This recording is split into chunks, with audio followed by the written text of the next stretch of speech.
Bible Kambo,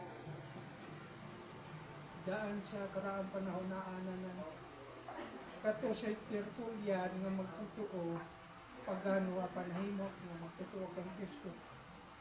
Iyang gimugna ka ng gitawag o tri-unity. Dunay tulo nga nagakahiusa. Tulo.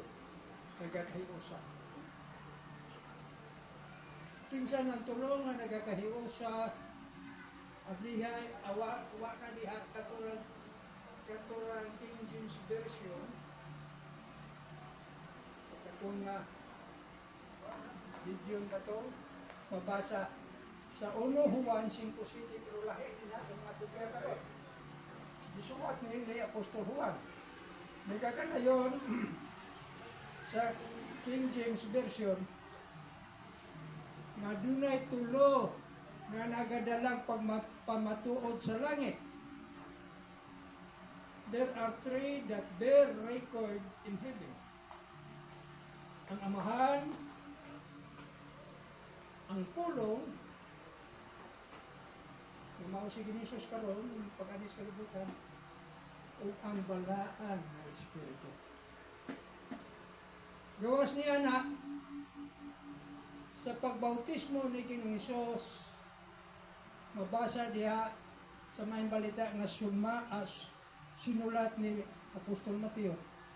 Sa pagbautismo ni Ginisus, mabasa na sa katapusan nga Kapitulo 3. Kay paghawas ni Ginisus sa tubig dito sa sapa sa Jordan, nga gibautismohan siya iyang parinting nga si Juan Magbulinyag, kausa-usab ka propeta, naguna niya kung magpabulan sa iyahang pagkatao. Niyawa si Ginisus nga abli ang langit, ni kanao ang balaang espiritu sa dagway sa salampati, o may tingog na gikan sa langit, nagpamatuod kinila kinalagapon natin. Maapong dugdug magkikahiyo. Tulo. Sa Mateo 28,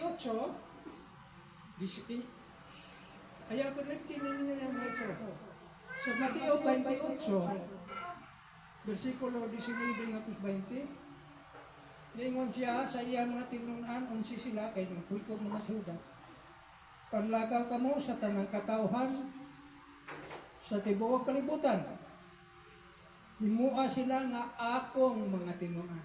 Kang kinsang mga tinunan, kang Ginoong Hesus Kristo. Banhaw na siya ni. Manang mayuta, Hesus Kristo. Dayon, siya, bunyagi sila sa ngalan, sa Amahan, sa Anak, o sa Diyos, sa Espiritu Santo. O tuduhi sila sa pagtuman sa tanan kung gisugod. Tulo. Nakaroon, dalawang po kamo mga ikso.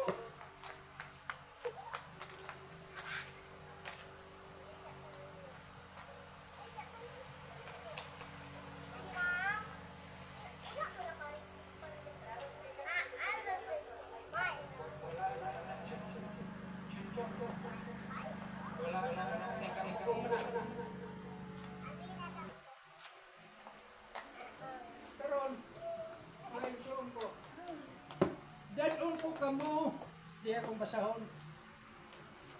Sa basahon, sumala kang mahitungod kang Ginoong Hesukristo ni sa maayong balita. Sumala sa sinulat ni Apostol Juan. Ablihi inyong basahon palihog sa Kapitulo 8. Kapitulo 8, versikulo 48 na to 58 ni. Kini ang akong ipabasa nimo, Miriam, ilay palihog hinahinay. Kire. Hinahinay lang ha. Kaya atong himay-himayon ni, bato pa yung Exoon Alex. Himay-himayon na to ni.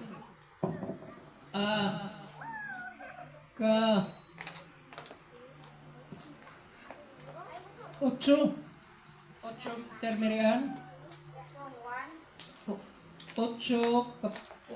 1 Kapitulo 8, versikulo 48. Iningon dire, Juan ba niya akong gikaptan? Juan ba niya sa kanila?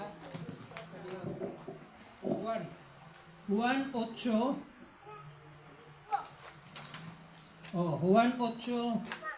40. Ang uluhan, Juan 8, 48, no?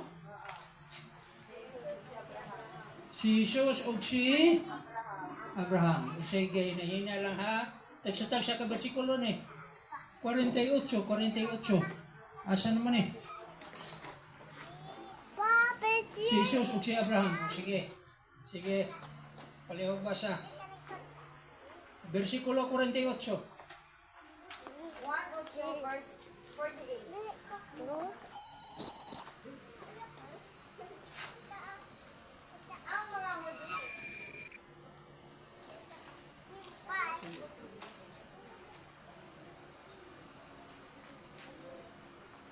Ang mga Hudyo, mitubag kang Jesus. Dito na mga igsoon sa templo sa Jerusalem. Sige. Dili ba gusto ang among Panginoon? Nga ikaw usa ka sa Maryahon o giyawaan? Mga igsoon ko, ang Samarianhon o ang mga Hudyo, wala na sila may relasyon. Ang Samarianhon, ibabaw na ang mga Hudyo na sa ubos na Jerusalem. Kay ang mga Samarianhon ato magsimba sa bukid sa Gerizim, samtang ang mga Hudyo ato sa templo sa Jerusalem. Sige, palihog. Si Jesus mitubag, 49. Wala ako yuwain. Ipasidugan ko noon ang akong amahan. Apan, ipakaulawan ako ninyo. Sa 50. Wala ako magtinguha og dungog alang sa kuang kaugalingon. Apan, may nagtinguha nini alang kanako. O siya ang dungog. 51. Sultihan ko kamo. Ang magtuman sa akong gisulti, dili gayud mamatay. Magtuman gayud sa akong gisulti, dili gayud mamatay. Ang magtuman sa gisulti ni Jesus, dili kayo mamatay. Sige, patungkol. 52. Ang mga Hudyo, mingon kaniya. Karon, natinong nagyod namo nga giyawaan ka. Si Abraham ug ang mga propeta nangamatay. Apa nagingon ka? Ang magtuman sa akong gisulti, dili gayud mamatay. Ayaw balik. Ang magtuman sa akong gisulti, ibalik sa mga Hudyo, dili kayo mamatay. Naabay mabasa na yung gisulti ni Jesus. Kinsay mo basa sa Juan Kapitulo 11, versikulo 25. Kinsay mo basa? Tina, Juan Kapitulo 11, versikulo 25. Ito mo ng Lazaro, nga dayon na ni Banhaw ni Cristo. 11:25.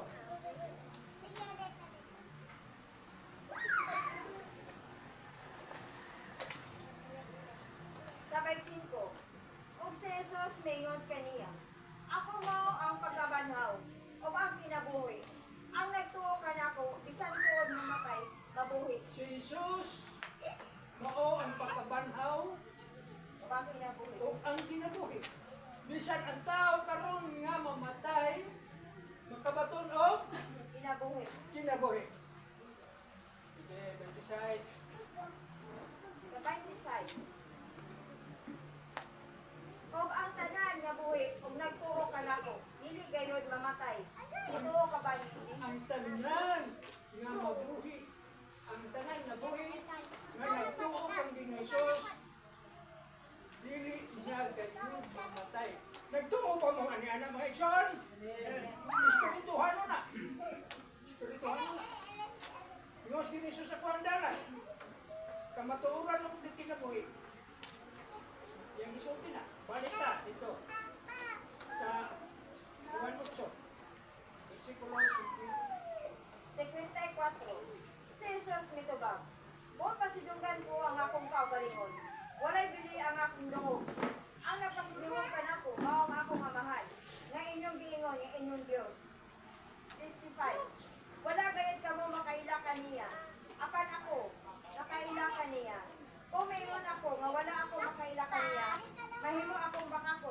sama kaninyo.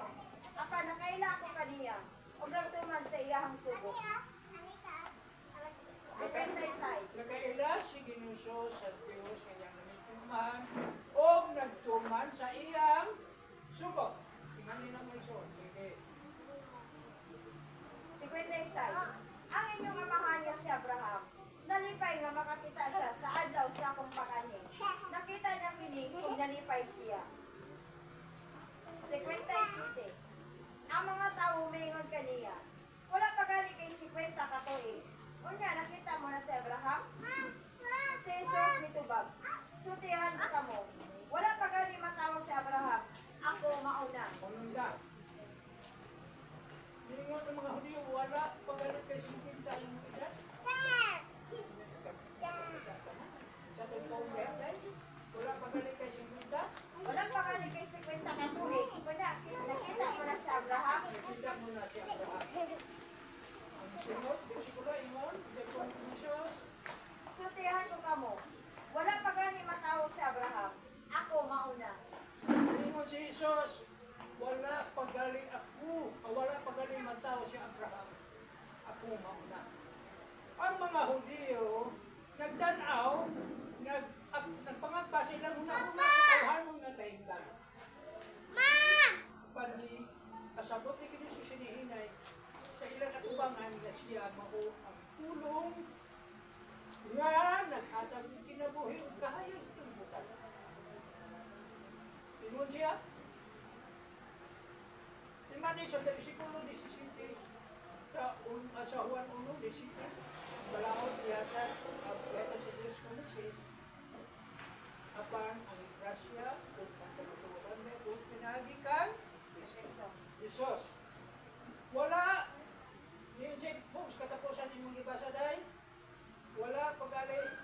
Sutihan ko kamo. Wala pa gani matawo si Abraham. Ako mauna. Wala pa matao si Abraham. Ako mauna. Karon, atong tugkaron, pinagi sa Biblia, unsay paagi, nganong nakasulti si Ginisod, wala pa matao si Abraham, siya mauna. Panultihon, dato kung kisay mo basa, Panultihon, kapitulo 8, versikulo 22. Sige. Pastor, Oh. o ina ni mong mic, wala kang ganda. Ano sa? Wala na ganda ang mic. O sige. Panultihon. Panultihon, kapitulo 8, versikulo 22. Mataas na. Sige. Mataas na ha. Padayon ka. 22, 23. Sige. Kamu na mo sabot. Kaya atong panahon, atong oras. 22. Panultihon 8, verse 22. Kaalam ang iyang bidalaan eh. Kaalam. Sige. Una ako sa tanang mga ibuhat sa Ginoo. Una ako sa tanan nga gibuhat sa Dios. Ang una sa iyang mga imugna. Ang una sa tanan sa iyang gimugna. Sa Juan kapitulo 1, sa sinungdanan, wao ang pulong. Ang pulong, uban sa Dios o ang pulong Dios. O ba? Sige. Ano yun? 23. Gibuhat ako niya sa sinugdan pagayon. Sige. Sa wala pa buhata ang kalibutan. Wala pa buwatan. Sige. Nahimugso ako sa wala pa'y mga lawod. Sa wala pa'y mga tubod sa tubig. Diha na ako sa wala pa ang kabukiran o kabungturan. Sa wala pa buhata sa Diyos ang kalibutan o ang mga kaumahan, bisan gani sa wala pa yuta. Dito na ako sa pagpangutan niya sa langit, sa pagbitiyad niya sa itaguan sa langit o sa yuta, latas sa kadagatan. Sa paghimutan niya sa mga panganod sa langit, sa pagpabuhagay niya sa mga tuburan sa kalawran, o sa pagsugo niya sa mga tubig sa dagat, sa dili pa paglapas sa ilang kutlanan. Dito na ako sa pagbutang niya sa sukuranan sa kalibutan. Tupad ako niya, sama sa usa ka arkitekto. Tupad si Ginoong Hesus na mao ang tulong sa sinugdanan. Tupad siya sa Diyos. Pagkakata na mo sa musa. Sige. padayon. Ako ang iyang kalipay sa matag adlaw. Siya ang si Jesus mo ang pulo mo kalipay. Malipayon ako kanunay uban kaniya. Malipayon ako uban sa kalibutan o sa katawhan. Karon mga anak, pamatiya ako.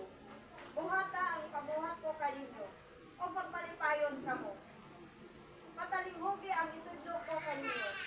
Pag maalamon kamo o ayaw kini isalikway. Magmalipayon ang tao nga mamati ka nako. Kung malipayon ang tao nga mamati kay Jesus kung magbasa sa mga kasulatan sa mga pagtulunan nga gidala ni Jesus nga mao ang kamaturan tulong sa Dios. Sige. Ang tao nga sa matag adlaw ana sa akong pultahan. Nagulat sa gamaan sa akong balay. Ang makakaplag ka nako, makaampon sa kinabuhi. O kahimutan siya sa Ginoo. Ang makakaplag kang Jesus makaangkon Kinabuhi. o kinabuhi o kahimutan Siya sa Ginoo. kahimutan siya sa Ginoo. Apan ang wala makakaplag ka nako, nagdaot sa iyahang kaugalingon. Ang nagsaligway ka nako, nahigugma sa kamatayon. Ang wala kakaplag kang Jesus nagdaot sa inyong kagalingon. Ang nagsaligway kang Jesus ang rangatan Higugmas kamatayon. naikugma sa kamatayon. Kamatayan lawas, banhaw siya. Banhaw, pinadiyang 20. Kapitulo 20, versikulo 14, 11. Kapitulo 11, utos 14. Kung ang ngalan sa ginanaw, wala may sulat sa libro, sa natingkat niyo, kanino. Naikson ko. Klaro ba? Amen. Padayon ta. Juan kapitulo 1 ngadto na sa 5. Juan subag pagtugon. Umuwan. Juan kapitulo 1 bersikulo 1 ngadto sa 5. Ang pulo nga naghatag sa kinabuhi. Ang tulong nga naghatag. Sa wala pa'y nabuhat, bisan unsa, ang pulong diha na. Ang pulong uban sa Dios, o ang pulong Dios. Sukad pagayon sa sinugdan. Ang pulong uban sa Dios.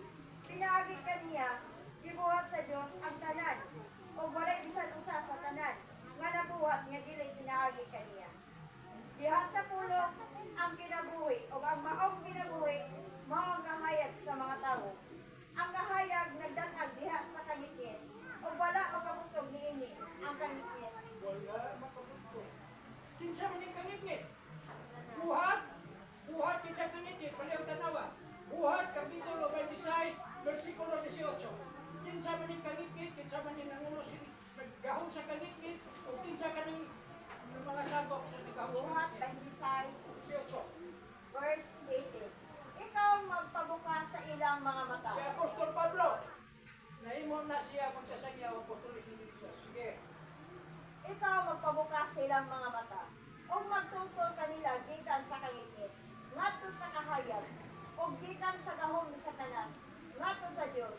Aron pinaagis nilang pagtuo panako, mapasaylo ang ilang mga sala, o madawat nila ang ilang dapit uban sa katawan ni gibalaan sa Dios. Kinsay naggahom sa kangitngit? Ang Satanas. Satanas nga aniya karon ning kalibutan na ang laot pinadayag Dusi. Ang laot inimita. Ang laot inimita kay mitunsad kaninyo ang yawa o Satanas o karaang serpente o nasayod siya nga mubo na lang ang iya panahon. Apan, doon na ba yung naugan? O muan mo basa kas unsi? Unsi, ang kadaugan maunan pagpakamatay sa pulong, pagpakamatay sa buktong anak sa Diyos, nga si Jesus dito sa krus, nga pakisama sa kriminal, gibahagyan, may kadugo at tibok lawas, gikan sa ulo nga tustiin, mga palad, ilagbasan mo kalansan, ibibian, wala manumbalik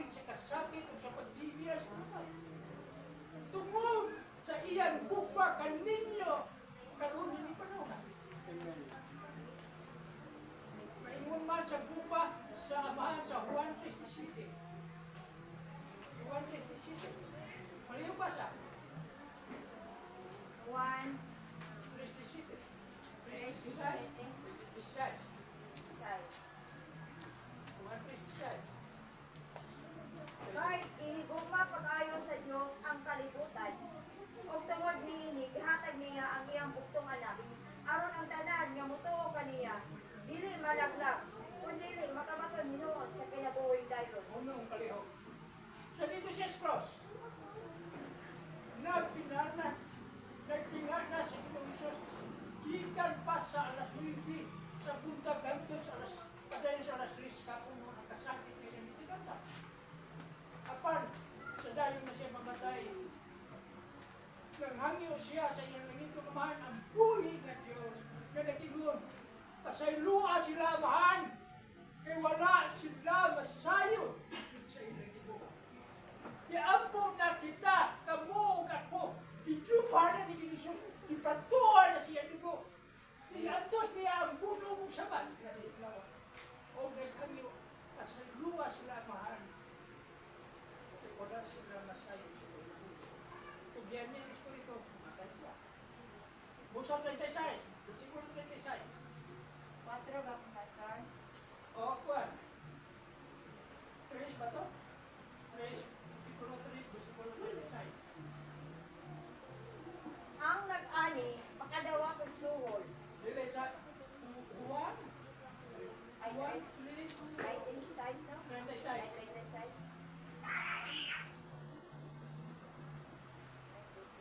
36. Ang motuo sa anak may kinabuhing dayon. Apan ang dili motuo sa anak, dili makamaton sa kinabuhing dayon. Magpabilin hinuod kaniya ang kapungot sa Dios hangtod sa kahangturan. Mga isyol ko! Maluoy intawon ko sa kamong nagibaw sa mga ingon si Ginisos. Dili lang kayo maminaw ta. Kaya ingon si Ginisos, panlakaw ko mo. Tanong katawag sa Ginisos. Mua sila sa akong matingunan. Sulti niya ang Apostol Pablo. Kuhaa sila gikan sa kangit-ngit. Gikan sa kahon ni Satanas. Dala sila sa kahayag dito sa Diyos. Aron, ang mutuo, ang maong tining mga tao karon na niapas kangit-ngit. Kulubiya sila. O mudawat kang Ginisos. Mapasaylo ang ilang mga sala o makadawat silang bahin sama sa mga balaan na tuwa sa langit. Alin ba? Amen. Mga igsoon ko, katapusan testimony ni. May usata ka mga igsuunan na nawala na ni. Buta kapita ba? Iba ko. Joseph, Mendoza taga Segunda. 11 anyos pa.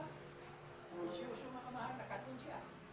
Pagka 13 anyos, paspas siya sa bisyo, kantigo naman sa mga natin. Hindi na kapatuloy na. Pag-abot sa panahon, ang nanay ila ang kahinuan. Dinanhi sila gitan sa Sambuanga. Pila ba ito 4 oras siguro? Kailan ka sila gitan sa iyo na? Sleeping sila sa tuturan. Kadlaw na po, hapon din. Guys, pangagpas nga, magpadayon sila sa ilang kalibutan mo nga panunguha. Si Joseph, wala makaanggo. Nga, gihan siya, ginaglag ang iyang ibang pagkatao ni Satanas. Espiritu, kanakas, kasi sa labutan ng lawas. Ginaglag, sulod sa 30 city sa mga katuigan kakituntunan. Apan, sa diha nga gitutulan sa Ginoo sa dalan, dinhi si bahay. Didawat niya si Ginoo nga iyang manluluwas. Didawat niya ang buhi ng Diyos. Ang nagitong amahan ng Diyos. Pag prayer meeting, gagawin ang ara. Kaya magluha ang buhay nila. Panwala na ito, kalandunga. Takna sa alas 3 kadlaw. Adlang Domingo, no? Pastor, ayan. Adlang Domingo, alas 3 kasi daw, nitawan ng isa. Asawa. Ipapulay na si Joseph. Kunti yung talipayas ni Satanas, kaya mapiralan niya ang galang espiritu. Alaot kita. Kung sa'yo ninyo. Apa